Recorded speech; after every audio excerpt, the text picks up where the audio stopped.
আপুনি যিমানেই বিমান যাত্ৰা বা গাড়ীৰে যাত্ৰা নকৰক কিয় ৰেলেৰে যাত্ৰা কৰাৰ যি আনন্দ তাৰ কোনো তুলনা নাই। ৰেলৰ যাত্ৰাই শৈশৱৰ গৰমৰ দিনবোৰৰ কথা মনত পেলাই দিয়ে। বন্ধুসকল, ভাৰতত এনে বহু ঠাই আছে যলৈ ৰেলেৰে যাত্ৰা কৰিলে আপোনাৰ ভ্ৰমণ অত্যন্ত ৰোমাঞ্চকৰ আৰু স্মৰণীয় হৈ পৰে। এই ৰেলবোৰে আপোনাক প্ৰাকৃতিক সৌন্দৰ্য, ঘন অৰণ্য, নদী, নিজৰা আৰু পাহাৰৰ মাজেৰে নি বিশাল সমুদ্ৰ তীৰৰ লগতে প্ৰকৃতিৰ এনে কিছু মনোমোহা সৌন্দৰ্য উপভোগ কৰাব যি আপোনাৰ মনত চিৰদিনৰ বাবে ৰৈ যাব। তেনেহলে আহক আজি আমি আপোনালোকক ভাৰতৰ এনে 6টা ৰেল যাত্ৰা দেখুৱাম যি দেখাৰ পাছত আপোনাৰ ৰেল যাত্ৰা কৰিবলৈ মন গৈ থাকিব। Darjeeling Himalayan railway. পৃথিৱীৰ বিভিন্ন প্ৰান্তৰ পৰা মানুহ দাৰ্জিলিঙলৈ ফুৰিবলৈ আহে আৰু দাৰ্জিলিং হিমালয়ান ৰেলৱেত এবাৰ হলেও নিশ্চয় যাত্ৰা কৰে। এই নেৰ'গেজ ৰেলৱে ট্ৰেকটো 1999 চনৰে পৰাই ইউনেস্কোৰ বিশ্ব ঐতিহ্য ক্ষেত্ৰৰ তালিকাত অন্তৰ্ভুক্ত। বন্ধুসকল, এই ট্ৰেইনখন যেতিয়া লেহেমীয়া গতিৰে বিভিন্ন অঞ্চল, গলি, চুবুৰী আদিৰ মাজেৰে গৈ চাহ বাগান, সেউজীয়া অৰণ্য আৰু মনোমোহা পাহাৰৰ মাজেৰে পাৰ হৈ যায় তেতিয়া এই দৃশ্য দেখি সকলোৰে মুখত হাঁহি বিৰিঙি উঠে। বন্ধুসকল, ইয়াৰে বতৰ খুব ধুনীয়া আৰু ইয়াত সকলো বতৰতে মানুহে ভিৰ কৰি থাকে। দাৰ্জিলিং পোৱাৰ প্ৰায় 5 কিলোমিটাৰ আগতে বাতাচিয়া লুপ পোৱা যায়, য'ৰ পৰা কাঞ্চনজংঘা পৰ্বতৰ শিখৰ আৰু দাৰ্জিলিং চহৰৰ মনোৰম দৃশ্য দেখি পৰ্যটকসকল মন্ত্ৰমুগ্ধ হৈ পৰে। মুম্বাইৰ পৰা গোৱা। মুম্বাই আৰু গোৱা দুয়োখন এনে ঠাই যাৰ বিষয়ে মানুহে প্ৰায়ে কথা পাতে। মুম্বাই যিদৰে গ্লেমাৰ আৰু ব্যস্ত জীৱনৰ বাবে পৰিচিত, ঠিক তেনেদৰে ফুৰা চকাৰ কথা ওলালে গোৱাৰ নামটো মনলৈ আহে।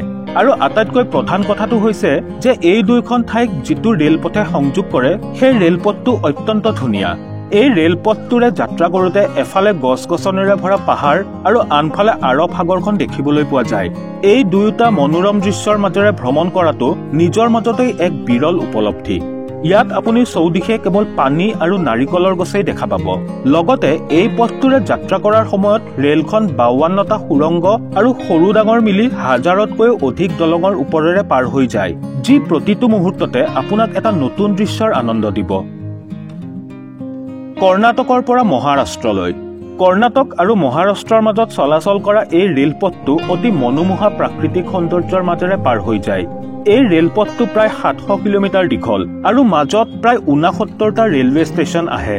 বন্ধুসকল, এই সুন্দৰ যাত্ৰাৰ আনন্দ ল'বলৈ ভাৰতৰ লগতে পৃথিৱীৰ বিভিন্ন প্ৰান্তৰ পৰা বহু পৰ্যটক ইয়ালৈ আহে। গোটেই যাত্ৰাকালত ৰেলপথটো কেইবাখনো নদী, পাহাৰ আৰু আৰৱ সাগৰ অতিক্ৰম কৰি আগবাঢ়ে।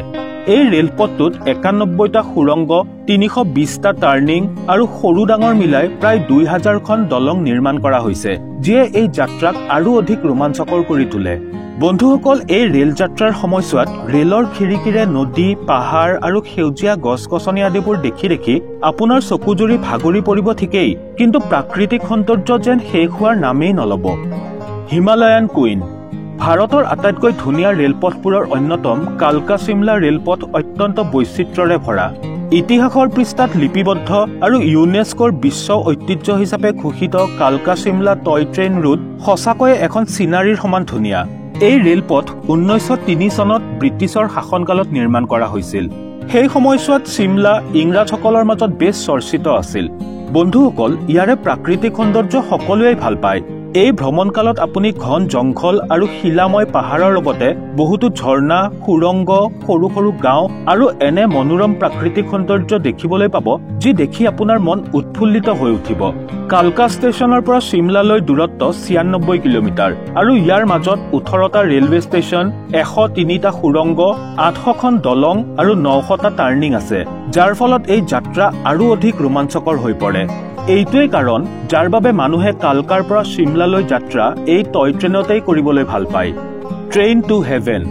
বৰফেৰে থকা পাহাৰৰ মাজেৰে ছুক ছুককৈ যোৱা ৰেলৰ আনন্দ ল'বলৈ হ'লে আপুনি জম্মু মেইলেৰে যাত্ৰা কৰিব লাগিব।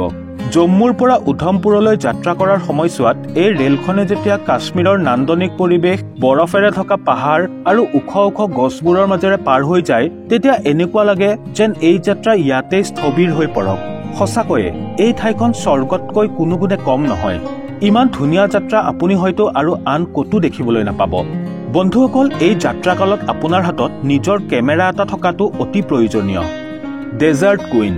আপুনি যদি বিলাসী ভ্ৰমণৰ বাবে কিছু বেছি ধন খৰচ কৰিবলৈ ৰাজি তেনেহলে আপুনি ডেজাৰ্ট কুইন ট্ৰেইনখনত যাত্ৰা কৰি চাব পাৰে যি ৰাজস্থানৰ জয়পুৰ চহৰৰ পৰা গোল্ডেন চিটি খ্যাত জয়সলমেৰৰ মাজত চলে ইয়াত সোণালী পৰিৱেশৰ মাজত ট্ৰেইনখনত যাত্ৰা কৰাৰ সময়ছোৱাত খিৰিকীৰ বাহিৰত সোণালী মৰুভূমিৰ নান্দনিক দৃশ্যই আপোনাৰ যাত্ৰা আৰু অধিক স্মৰণীয় কৰি তুলিব এই ট্ৰেইনখনৰ জৰিয়তে আপুনি ৰাজকীয়ভাৱে ৰাজস্থান ভ্ৰমণৰ আনন্দ উপভোগ কৰিব পাৰিব লগতে এই ট্ৰেইনখনৰ জৰিয়তে আপুনি ডেজাৰ্ট সাফাৰীৰো আনন্দ ল'ব পাৰে বন্ধুসকল এই ট্ৰেইনখনত যাত্ৰীসকলক বিভিন্ন ধৰণৰ সুস্বাদু আহাৰ পৰিৱেশন কৰা হয় মৰুভূমিৰ মাজত আপোনাক ৰাজকীয় আতিথ্য দিবলৈ এওঁলোকে অকণো কৃপণালি নকৰে প্ৰিয় দৰ্শক আপুনি ইয়াৰে কোনটো ৰেল যাত্ৰাৰ অভিজ্ঞতা ল'ব বিচাৰে আমাক কমেন্ট কৰি নিশ্চয় জনাব ভিডিঅ'টো চাই যদি ভাল পালে তেনেহলে লাইক আৰু শ্বেয়াৰ কৰাৰ লগতে চেনেলটো সাবস্ক্ৰাইব কৰি কাষতে থকা বেল আইকনটো প্ৰেছ কৰিবলৈ নাপাহৰিব পুনৰ লগ পাম মোৰ পৰৱৰ্তী ভিডিঅ'টোত আজিলৈ আহিছো